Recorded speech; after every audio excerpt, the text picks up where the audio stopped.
wish I had some intro music. I am trying something different today. I am using the YoloBox Live. Let's see if we can get that pulled up. That should be 4. So I'm using the YoloBox Live to stream once again. Now, it's not fair to say that this is a YoloBox Live review because I've got a ton of other stuff I'm really testing out today, but I thought it would be fun to do it live using the YoloBox. So, hi, this is Robert with Space Age Consulting, and it's so difficult now. I'm looking at my multi-screen, my multi-view coming from the ATEM. I'm looking at the YoloBox Live because that's exactly what I'm streaming some. So if I look in the wrong place, just bear with me. I'm actually doing quite a bit. Let me show you sort of what I'm doing here and the absolute mess that I have on the table. Let me see if I can get this right. There we go. And then we click over to this. Okay, so this is the mess. Now, some of these, the XLR cables, that's still for my mic test, and I'm not using the audio setup right now.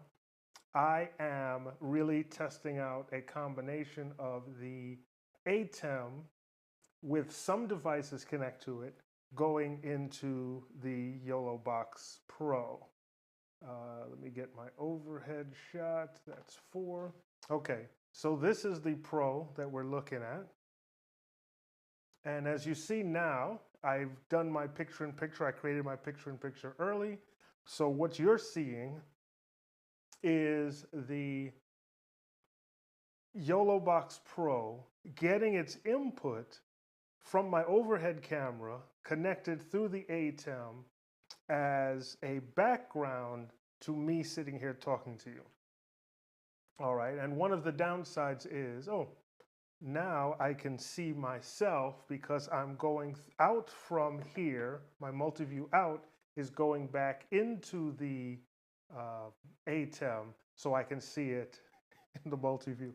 It's really a confusing setup, and if I had thought it through, I'd have created a diagram so that you can see exactly what I did to do this. So that's just the overview of the configuration I'm using. It's really crazy.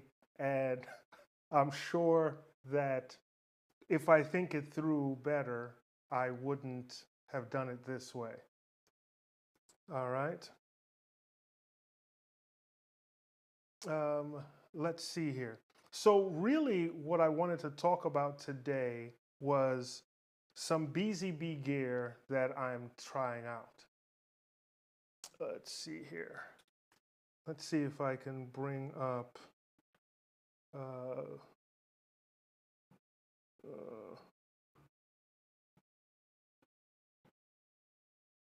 let's see if I can bring up the BZBGear. So I'm going to move this out the way for a second.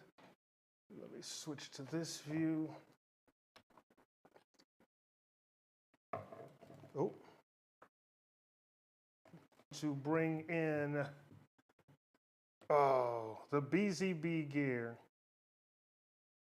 All right. And what I've done here is, this is the controller, the IP controller for the BZBGear, and I also have the BZBGear 2 NDI camcorder, PTZ camcorder. Let me see if I can bring that up. What I'll do is I will bring up, let me just do it this way. All right, so this is what makes the whole thing so confusing, is that there's just so much that I am pressing and touching and changing around right now that we can get a little bit confused. But what I want to show is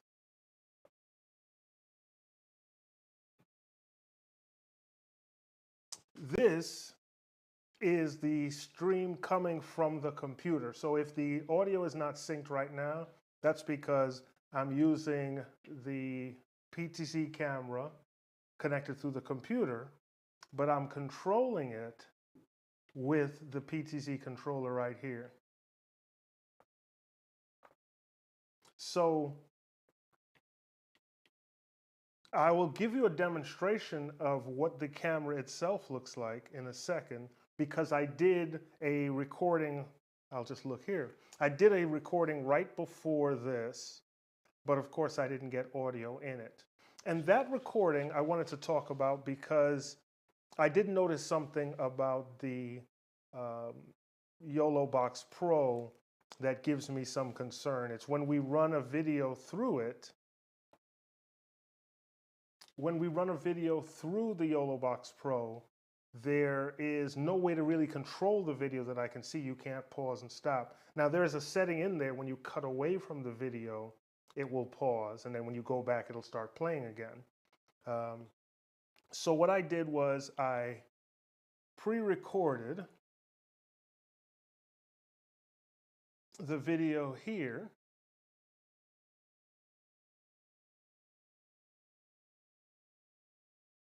And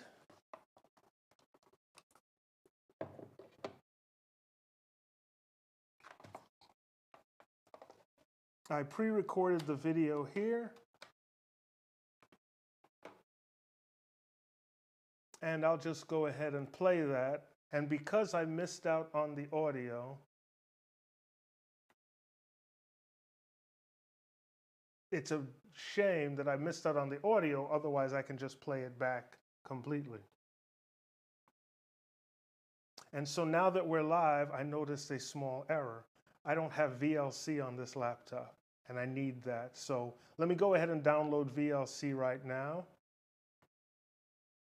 And then I will be able to show you the video. All right. And as I do that, I'll talk some more about why it's funny to go live on something you're really just setting up out of the blue. This may make me seem crazy, but there really is a purpose to this. I got these cameras. I'm testing out this camera to see if it will be useful for me in a project that I'm working on. And I wanted to see how easy it was to set up. And in truth, it wasn't as intuitive as I like. One of the interesting things was, and once I get the video playing, the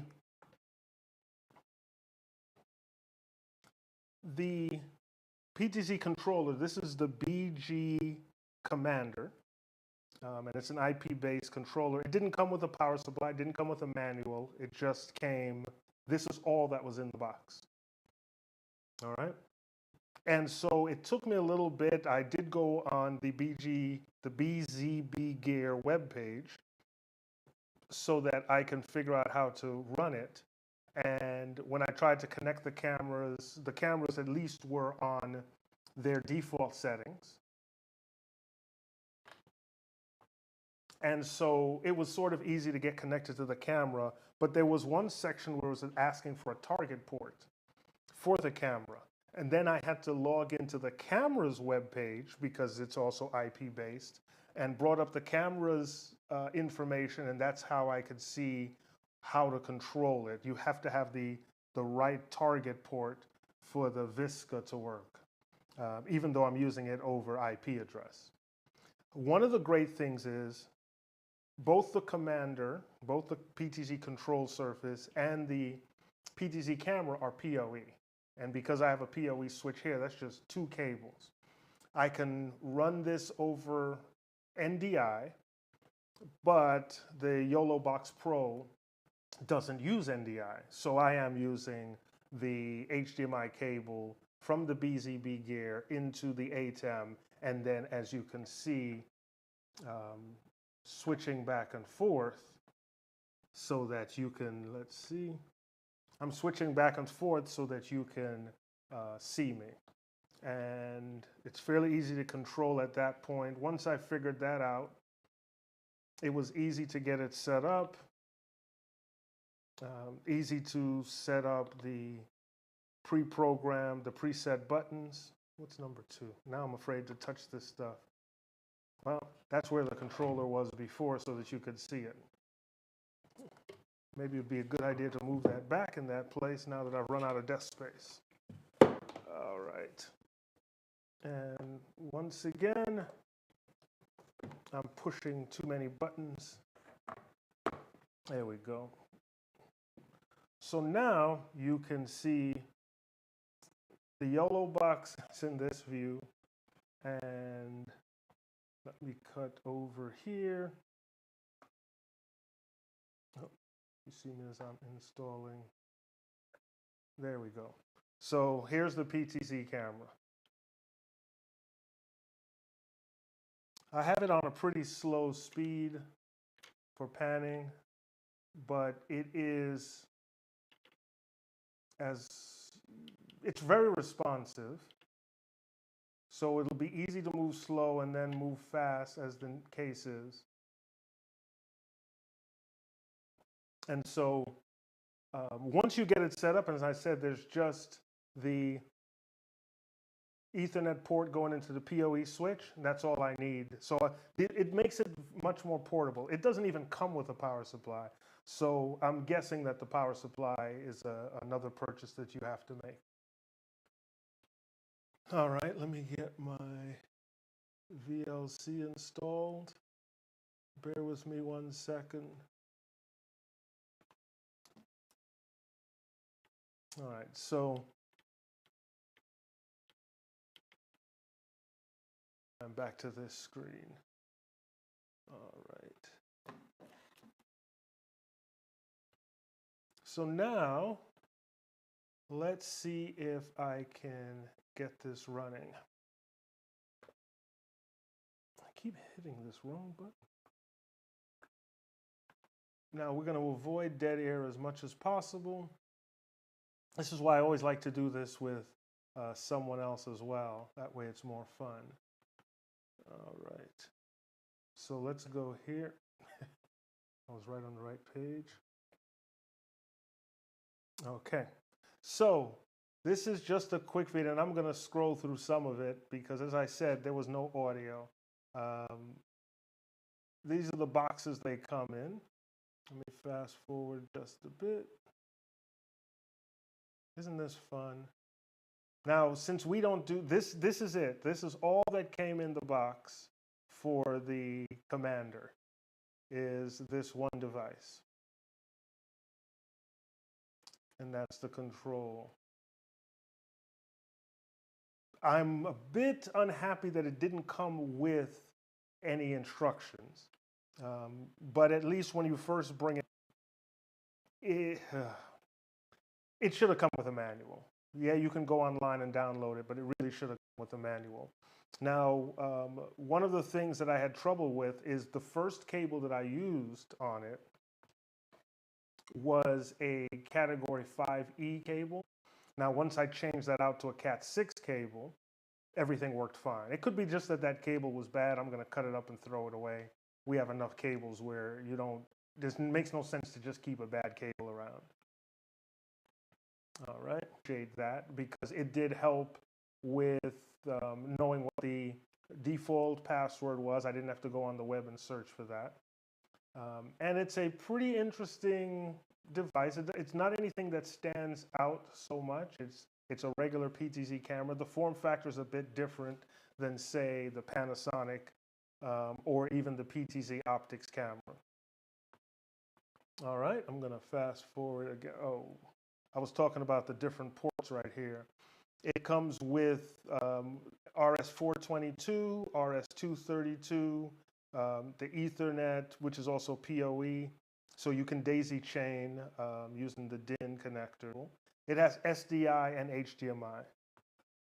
So really, it has every conceivable connector you can possibly want. And if you would like to get a better view of the image that the camera does,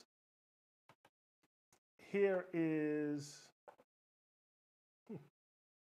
from the web page itself, you can make adjustments to the camera. You can control the PTZ. It comes with a remote. You can do focus from the PC. You also have settings where you can change the picture configuration. I mean, this thing is chock full of settings you can change. You can send out, you can stream directly from the camera as well. Publishing points, RTP. You can put on your on-screen display, which normally I don't do, and do it. Well, you have to hit save first. All right, video out, you can set your format here. You can use a tremendous array of formats from 1080p at 60 frames a second, all the way down to 720 at 29.97 frames a second. Let's see. Here's the one of the important things when I was setting up the controller, where I needed to know this information, the VISCA port information, although Panasonic PTZ. And I was trying to see if I can control it from this surface, but then I'm having trouble finding out the VISCA port on the camera. So I haven't been able to set that up yet. Here's the NDI portion where you can enable it. And as I mentioned, the YoloBox doesn't do NDI, so it doesn't make sense. Now, when I'm back in my vMix configuration, I can use NDI to not only control it, but to get the image. Okay, so video parameters. Here we go. So within this box, here's where I can adjust my focus and my exposure. Right now it's set to auto. I'm going to show you something very odd that I recognized. Let's just go full screen. All right, so let me take this off. So from this, one of the things I found odd is that if I turn off auto exposure, if I just make one small change to the iris, it goes dark very quickly. Isn't much brighter. Let's see. It's not that bright using just the iris, but as soon as I pick auto exposure, it brightens right up. It's as if you can't really control the exposure as great as you might want to. So I'm guessing the auto exposure also uses a mix of shutter speed and gain to make the changes. Just using the iris button itself doesn't do enough. Let me move this back into position so we can get the overhead shot. And so we're going to switch to overhead. There we go. So, and this is what I mean with the auto exposure, excuse me, being on and the iris dial not making as much changes as I would like. You still adjust it, but as soon as you make an adjustment, you can turn autofocus back on. You also have a one-push autofocus, so that's very useful. But then to set your presets is very simple. I don't know if you can see this screen very well. You can make an adjustment. Hold down the button. You'll see it show preset number, and then it disappears. Your preset is set. So you can go back to me and back to the messy desk. All right, so it's very simple to set your presets. I see 9 presets here.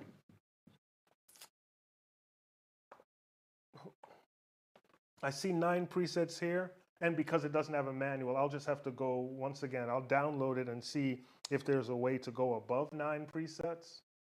You do have 7 cameras, it looks like, that you can control, 1 through 7.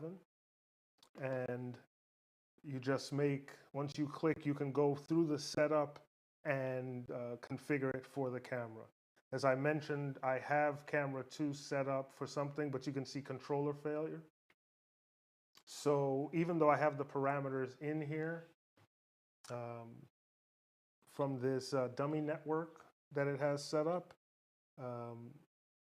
because I don't have the right target port, for the camera, the Visca port, I'm not able to control it. If you notice the color shifting, let's see. If you notice the color shifting, my overhead camera is also a PTZ, but it's set to auto white balance, which is a terrible idea. So, okay. So, that in a nutshell, I hope I've really covered sort of what I was trying to get to. Let's see here a second.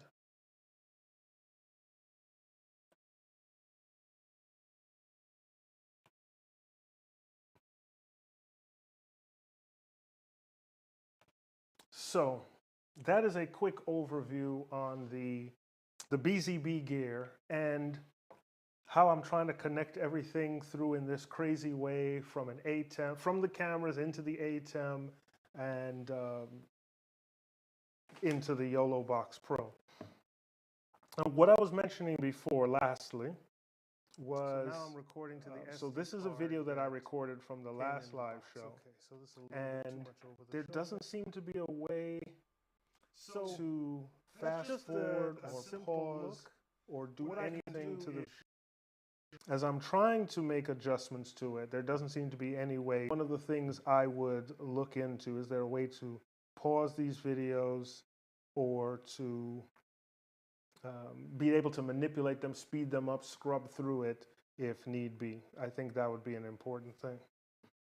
So hopefully you learned something new. If you have any more questions about, sometimes auto exposure or auto white balance is a bad thing, especially doing live, especially when the camera's not a great camera. But thank you for that question. And thanks for watching. I will makes live streaming. I don't think I can argue with them. This is quite a bit of fun. Trying to think of different ways in which I could use this and different. This is my overhead. Different. Wait till you see what I do next. I'll say that. Oh, I forgot to mention something. I don't know. So I'm not using the internal hardwire network, which would go right. Oh no. Which would go right here. I'm not using the internal network. I'm using LTE4 over a T-Mobile network. I do see that I'm showing about 14% dropped frames.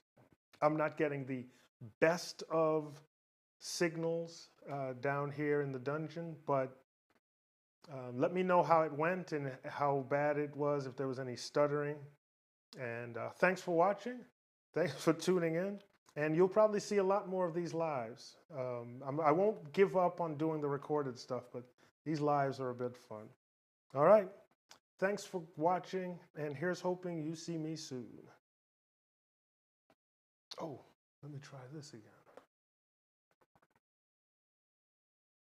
Look at that. Isn't that great? Now, one thing it needs is a